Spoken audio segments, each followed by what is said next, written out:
जब किसी भी देश में सत्ता जनप्रतिनिधियों के भागीदारी के साथ लोकतांत्रिक तरीके से बदलती है तो उस देश के विकास का पहिया ना रुकता है और ना ही किसी को कुचलता है।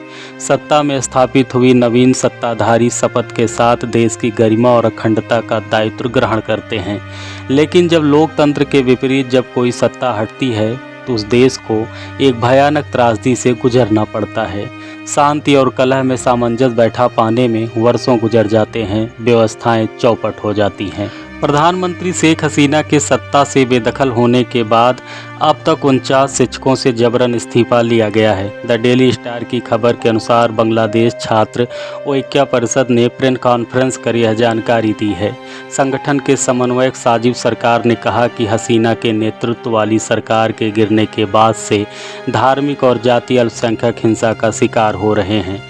हिंसा में हिंदुओं पर हमले, लूटपाट, महिलाओं पर हमले, मंदिरों में तोड़फोड़, घरों और व्यापारिक प्रतिष्ठानों पर आगजनी और यहाँ तक कि हत्याएं भी शामिल है। देश भर में अल्पसंख्यक शिक्षकों को शारीरिक प्रताड़ना का भी सामना करना पड़ा है। इस वजह से 49 शिक्षकों को इस्तीफा देने पर मजबूर होना पड़ा है। हालांकि 19 शिक्षकों को बहाल कर दिया गया है।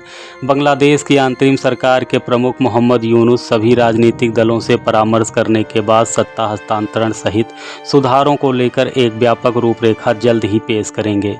यूनुस के विशेष सहायक महफूज आलम ने रविवार को यह जानकारी दी। उन्होंने बताया कि राजधानी स्थित राजकीय अतिथि गृह यमुना में जातीय पार्टी, गोनो फोरम, इस्लामिक आंदोलन, बांग्लादेश लिबरल डेमोक्रेटिक पार्टी सहित 35 दलों के साथ शनिवार को कई बैठक की गई। अंतरिम सरकार में विदेश मंत्री मोहम्मद तौहीद हुसैन ने कहा कि उनकी सरकार भारत से आ रहे बयानों से खुश नहीं है।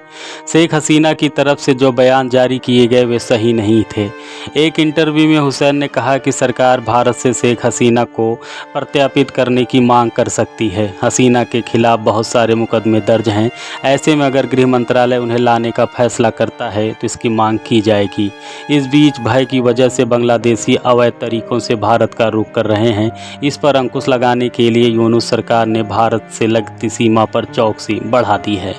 बांग्लादेश पुलिस ने रविवार को देश के लोगों को आदेश दिया कि वे हालिया हिंसा के दौरान पुलिस थानों से लूटे गए सभी हथियार और गोला बारूद 3 सितंबर तक वापस कर दें। शनिवार तक कानून प्रवर्तन अधिकारियों ने हालिया हिंसा के दौरान पुलिस थानों और कार्यालयों से लूटे गए विभिन्न प्रकार के कुल 3,872 हथियार बरामद किए हैं। इसके अलावा 2,86,216 कारतूस, आंसू गैस के 22,201 गोले और 2,139 ग्रेनेड भी बरामद किए गए हैं।